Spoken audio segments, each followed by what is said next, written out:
You guys, this is so funny. Okay, third time is a charm. Third time's a charm, guys. If you are on here still and it's 15 minutes later, you're a freaking rock star for staying on here. So thank you for just vibing with us and just seeing where things go. Okay, bring them on camera and. Okay, it should be happening soon. Yes? Yes. I think the feedback is still there. Is your phone and computer on? Oh, let me close my computer. Okay, let me see. Still there. Mm. But if anyone else can't hear it, it just brings me up.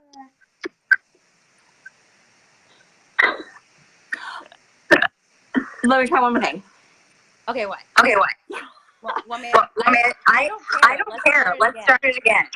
Well, maybe if I put in my AirPods. What do you think? Let's try. Let me go. Let's try. So, just hold on a sec. Oh, you guys, it's so fun. We are doing something. Happening.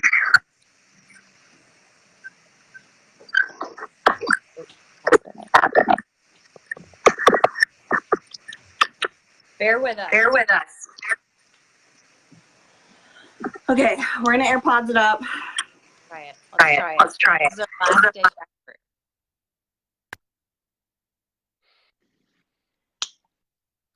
How's it sound?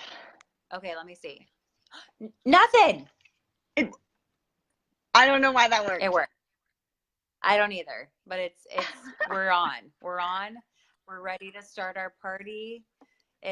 I mean, like, if I was great at technology, that'd be so awesome, but just no. You guys, yes, we did it. We're here. When did she get up? Oh, she just started crying. I think because she heard us on Facebook. Yeah, she did. She was like, "Mom, if you talk, it's to me." I can't get away with anything around here. No. It never ends too. You're just like, "Oh my gosh, maybe I'll have a client while they nap." And then they nap, and then the moment you're like a little bit louder than a whisper, they're like, "Oh, ready to be picked up." And you're like, "Dear my God, what is happening?" Oh, girl. Yes. Oh, but they're worth it. Mom life. Oh, 100%. Yes. You can build a business with the baby on the hip. Just in case you're wondering. Oh, I made it so it's an even prettier thing. Okay, so let me introduce you. Hey, little sweet girl.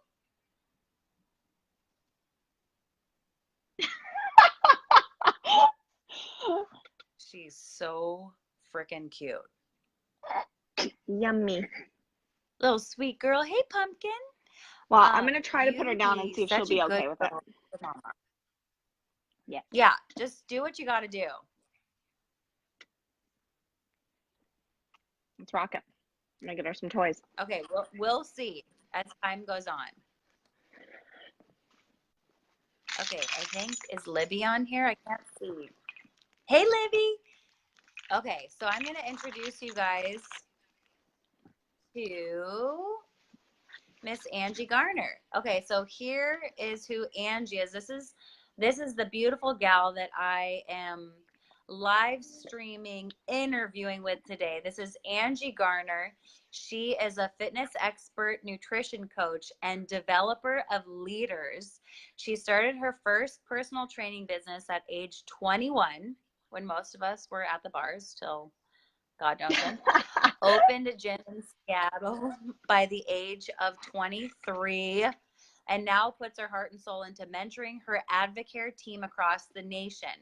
She is also the creator and host of the Hustle Smarter podcast, author of Time Millionaire, which I read in one day, a lifelong resident of the Pacific Northwest, and her best role of all, I know you haven't updated this, wife of Sweet Jamesy and mama to Sophia Grace, correct? Yeah. Okay. In 2016, 3 years ago. They put their belongings in storage and traveled for 8 months across 5 continents, returning home with a deeper desire to help people get financially and physically free. So I wanted to read that. Hey, Steph, before we dove in, because it's like, it's a nutshell of who someone is, but there's always, it's like you have to condense so much into one thing. So Angie, what would you like now being a mama and just like how much life has changed? How would you describe yourself now versus like when you wrote that bio? Yeah, I mean, I probably only wrote that bio right before I had Sophia. And so she's changed everything. She's changed everything. My whole day is wife and mom, and business is after that. I love my business and I love serving people, but my family is number one. And so everything I do, everything that I've built up to this point was always for my family, with that in mind. But now it's just become so much more real. Yeah, and it's like you can prepare yourself so much when you're like pregnant and all that stuff, but then when you actually become a mom, you're like, your priorities just, they have to shift. Yep. Yeah, they just have to shift. So I want to talk a little bit. Yeah, wait, go ahead. I think it's just a little time delay, so I just wanted to say thanks again for having me and all of me. Of course, every mama out there, I know that seeing Angie, just hearing her say that and her like holding her baby, she committed, and this is literally like who you are. You committed to doing this live stream. Your baby woke up. It's like you're the most committed person I've ever met in my life to saying what you're going to do, you follow through on. Like you're the number one person I think about when I think about someone who says they're going to do something and they actually do it. Thank you. I think that's one thing that we can all completely control is being doers of our word, and letting our yes be yes and our no be no, and not having any gray area. Wow. Okay, but what about when you've committed to something and Sophia hasn't slept all night long, and which means that you haven't slept all night long, how do you still commit? How do you still follow through with things when you're running on like 20 minutes of sleep?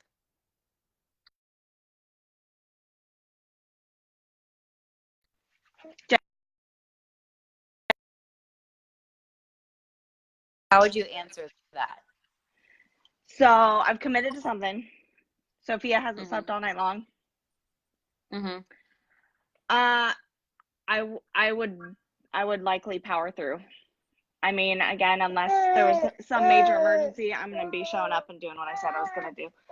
So, like right now, we're going to just go ahead and I move this forward because I'm going to just go ahead and, hope you don't mind. Yeah. Put her down here. Oh, do whatever you need. Yeah.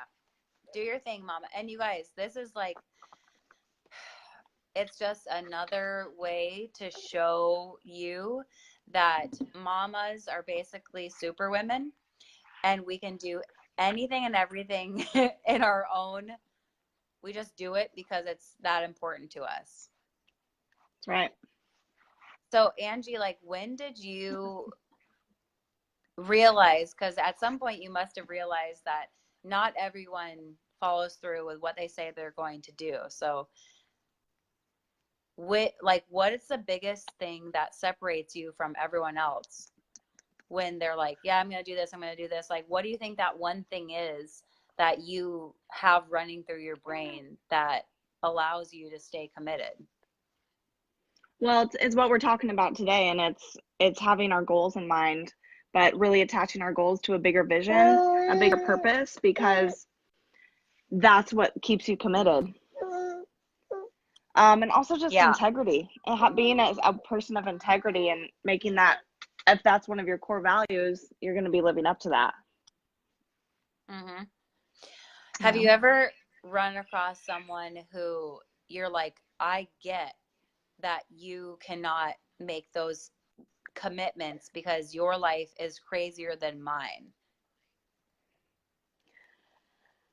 Uh, it really depends on what they're working towards. I mean, I'm sensitive to people, but when someone tells me they want something but aren't willing to work for it, it actually just shows their values and that they don't really want it that bad. Yeah, yeah, hardcore. No, It's just the truth, because you know this, you're a hustler, and the harder you work, the luckier you get when you put yourself towards something. That's why having a clear goal is so crucial, because you have to know what you're working towards. Okay, love. hey, sweet pea. When you okay, clear goal, right? So when you're going into, and this is kind of dilling off the topic, but it just feels necessary to bring up. But as you're preparing for childbirth, right? And it's something that you have no control over. Like, you can prep your body, you can like have the midwives, you can have the at-home birth setup, you can do all that stuff. But like, when you had an emergency C-section, did anything happen to your mind then? Yeah, so we did all that. I had a great pregnancy. I was ready to have this baby in my bedroom. We got the water tub set up. I labored the full amount, and right when I was about to push her out, we realized she was breached.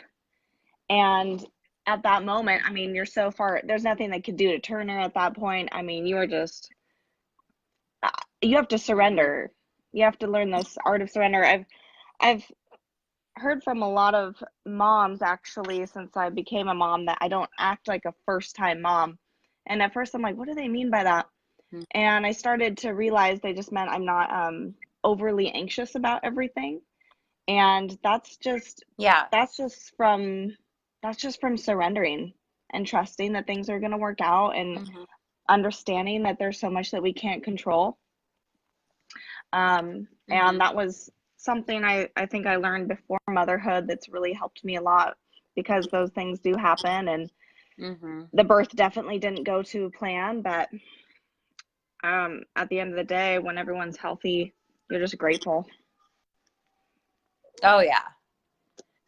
Yeah, it is. I always feel like a special bond with C-section mamas, because, and the ones that are not expected, you know, the ones that are come kind of out of nowhere, and you didn't even pay attention. If you went to like a birthing class, you didn't pay attention to when they were talking about C-sections, because you're like, well, that's not going to happen to me.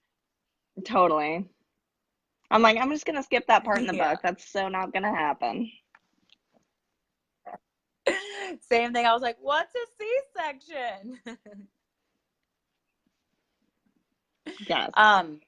Getting back to like, okay, so I wanted you to be a guest expert in the mastermind, because you're the first person, like I said, that I thought of when I'm thinking about like who sets goals, achieves them. And I know so many people that have these humongous goals that, like, maybe they make 30,000 one year, and then that next year they want to make 1 million. Like, what do you say to people who have that big of a goal? Like, are you like, well, that's not going to happen because that might happen in 5 years? Or like, how do you respond to that?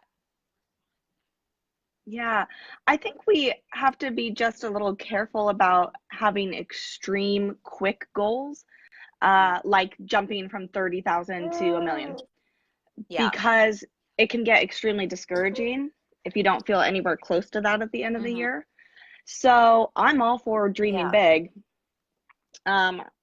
Everyone close to me knows I'm going to be a millionaire. I've been speaking that since I was a teenager. But as far as doing that realistically, if I made 30 grand the year before, my advice to someone in that position would be, why not make the goal to increase your income by 50% even, and add another 15 grand and make 45 grand. Because what goal setting does, when you achieve smaller goals is it builds your confidence. And that is everything, because when your self-esteem is boosted and you feel like you're moving in that direction and you're getting momentum, that is everything. That's one of the golden nuggets of goal setting. What are we going to do? Yeah. She's such a little sweet monkey. Sweet monkey.